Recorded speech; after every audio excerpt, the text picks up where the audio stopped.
told me that this journey would bring unforgettable rewards. Even though the script he gave me only had a few lines, I couldn't ignore them. Because one of the lines said, "I'll experience death 3 times in the land of the dreams." 3 times? This can't be serious, right? The first time was a painful death when I was stabbed by the Blade of Dormancy, which led to all subsequent events. The script will always come true, but in a way that will only be revealed when that page is turned. So now I've understood the meaning of my second death. And I am prepared to face it. If all goes well, my efforts will provide crucial support for you.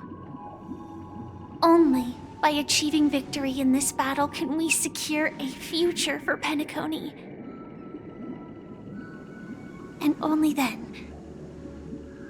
my third and final death won't come true in the most terrible form. The most terrible form? Does that mean... The true death, where everyone in Penacony loses themselves completely in the eternal sweet dream of the Order. We must do everything we can to prevent that. Have you made up your mind, Firefly? Yes. Otherwise, I wouldn't be here.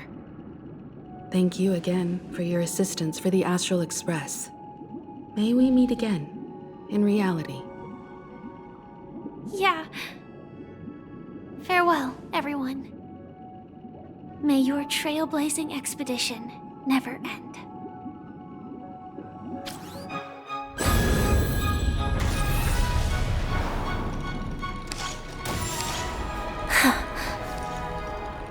I dreamed of a scorched earth. Everyone, are you ready? A new shoot sprouted from the earth. It bloomed in the morning sun and whispered to me. Like fireflies to a flame, life begets death. May we meet again in reality.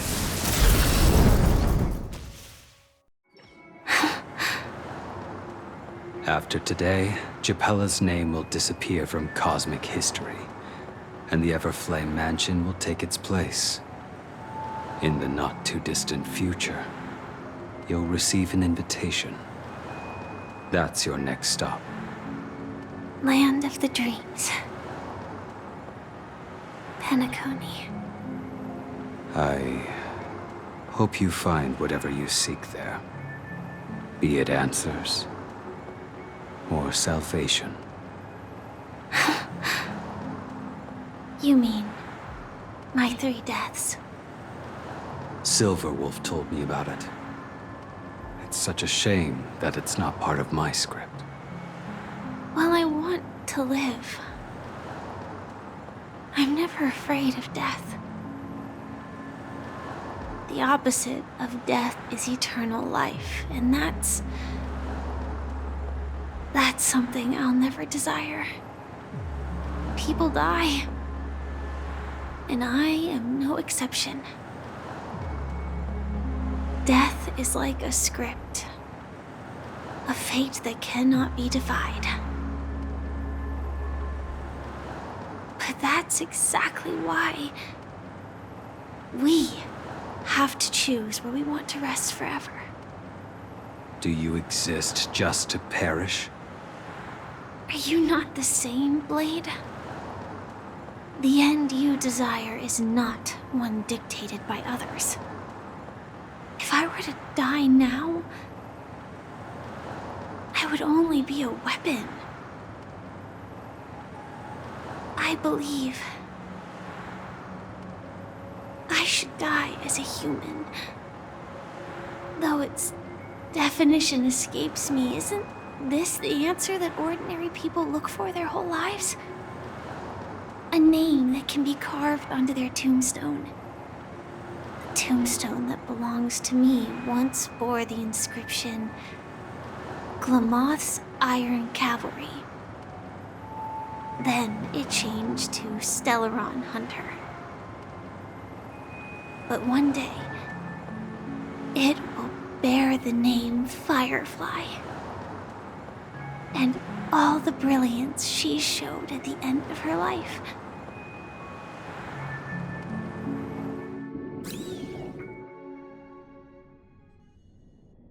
That's quite unexpected, old man.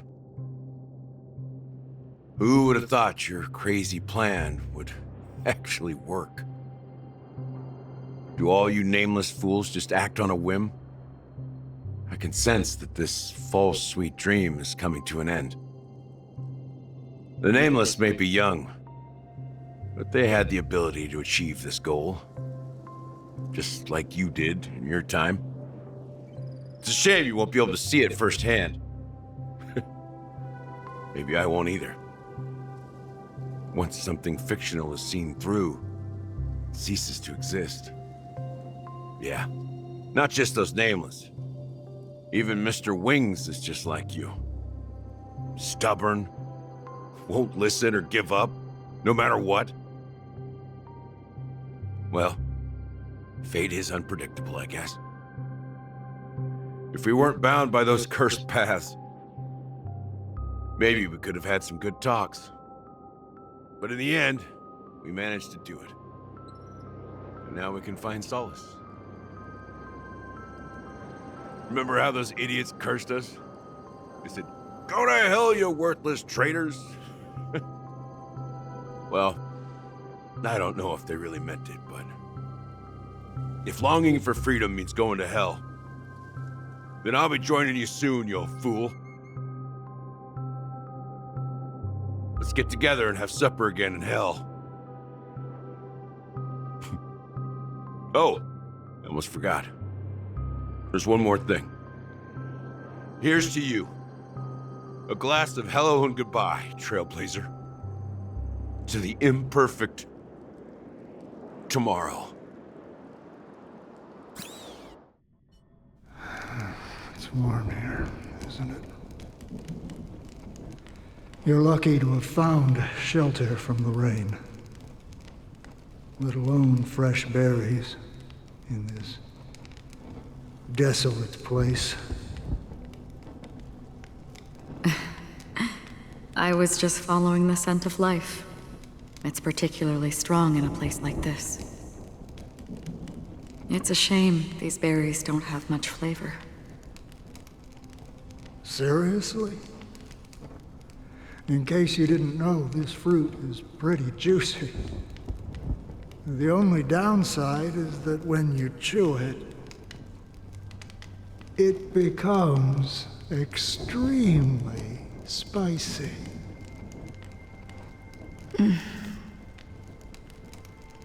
Have you lost your sense of taste?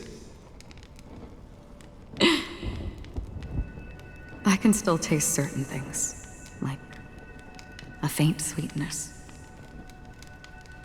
Before coming here, I stopped by a place called Orkron.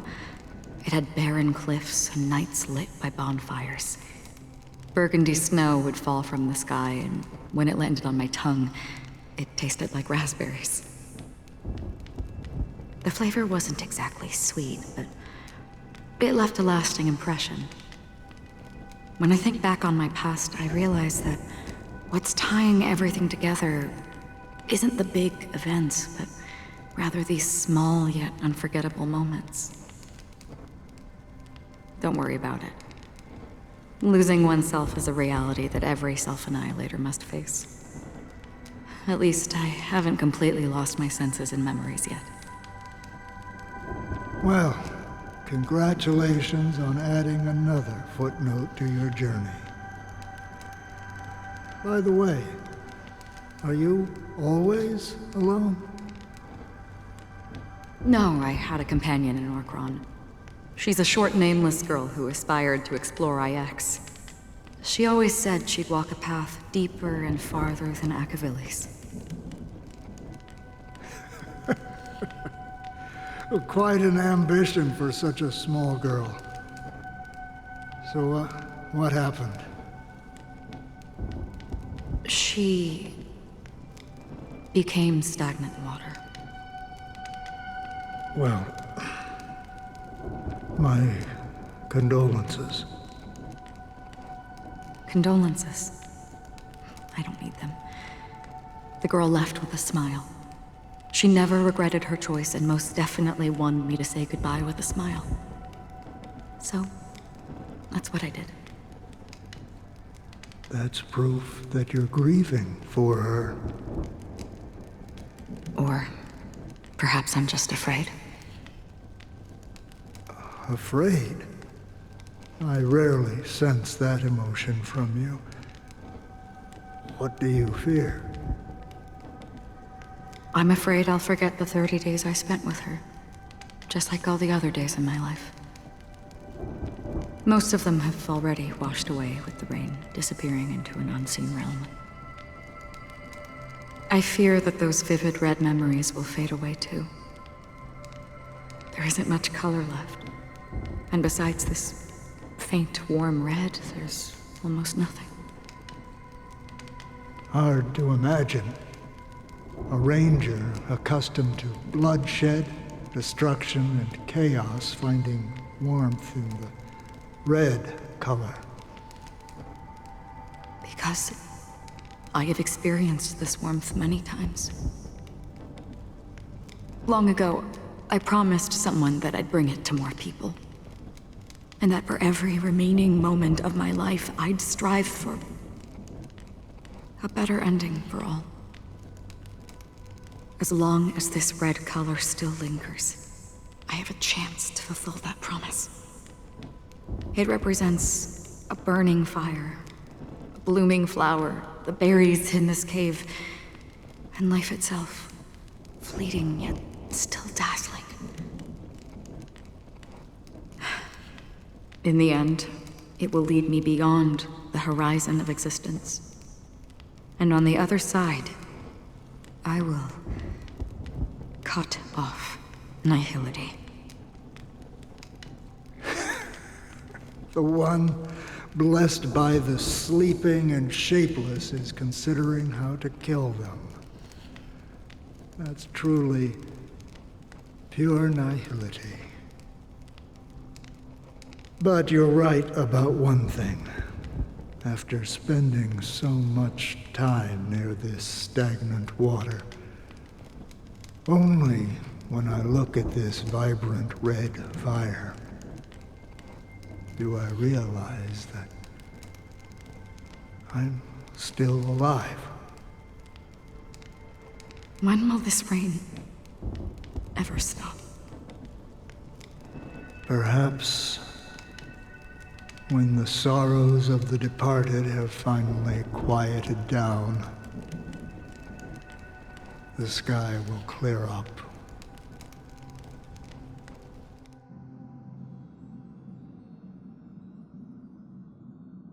Have you heard of a planet named Biari Scamandros, Don Hung? It's one of the paradises under the influence of the Harmony, a sought-after wonderland for the inhabitants of the Dardanu major and minor systems. Half an Amber era ago, the family held an unprecedented festival there. And after that, everyone on the planet became part of the family. Do you think the same thing will happen on Penacony? Yes. Or how else can we explain it? The family deliberately used the Watchmaker's invitation to keep all the Pathstriders here, but banished the Emanator of the Nihility. Because of the nihility, I'm rarely affected by the power of other paths, but somehow I can unconsciously infiltrate them. Maybe that's the risk they're trying to avoid. I would disagree. Biari Scamandros is not part of the credit system or connected to the Silver Rail.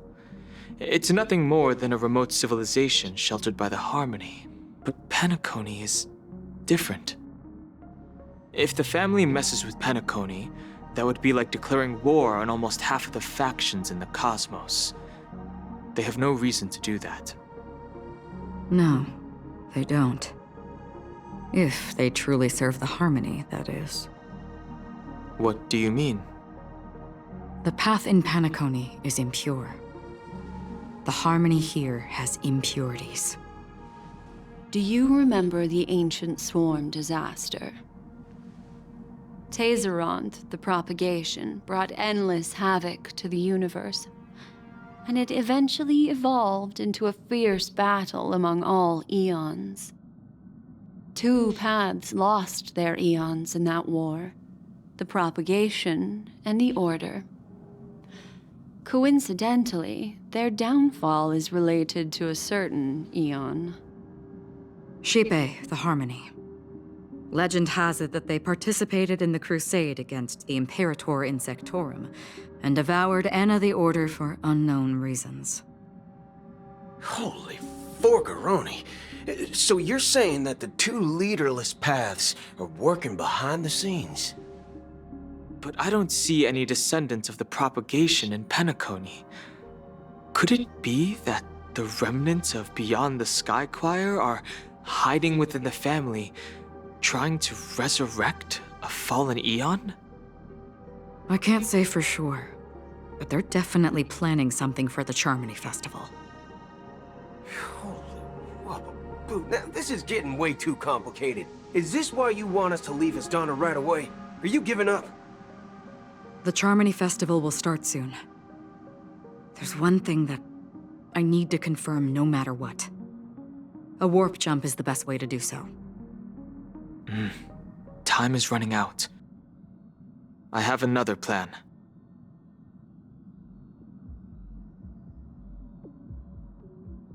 Hold on. Are you thinking of using the Jade Abacus of Allying Oath? Exactly.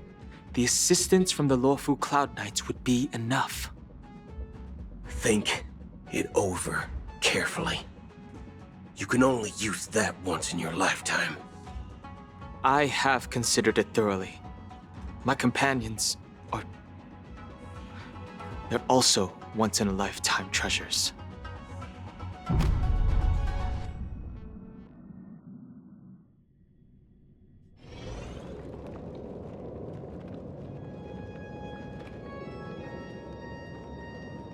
Are you the only one here, my child?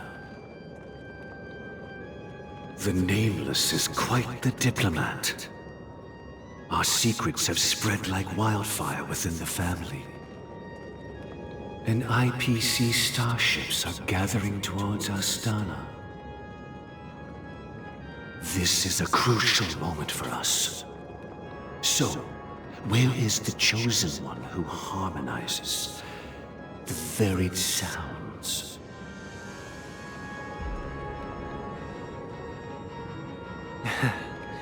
What do you mean, Master? I'm right here in front of you, aren't I? You know, she was supposed to be the star of the Charmony Festival in our plan. But the plan has changed. As her brother, I know she doesn't want to sing for the Order. So I'll take her place. You've always been wise beyond your years. I'm sure you understand the consequences of your choice. If you consider this a betrayal...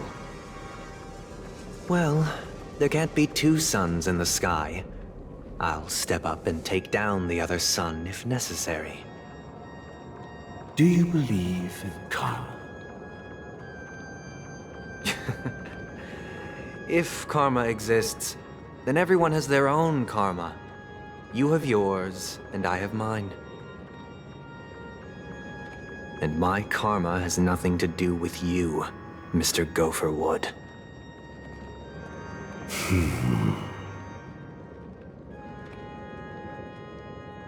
All right. Since you're willing to sacrifice yourself for her, I'll grant your wish.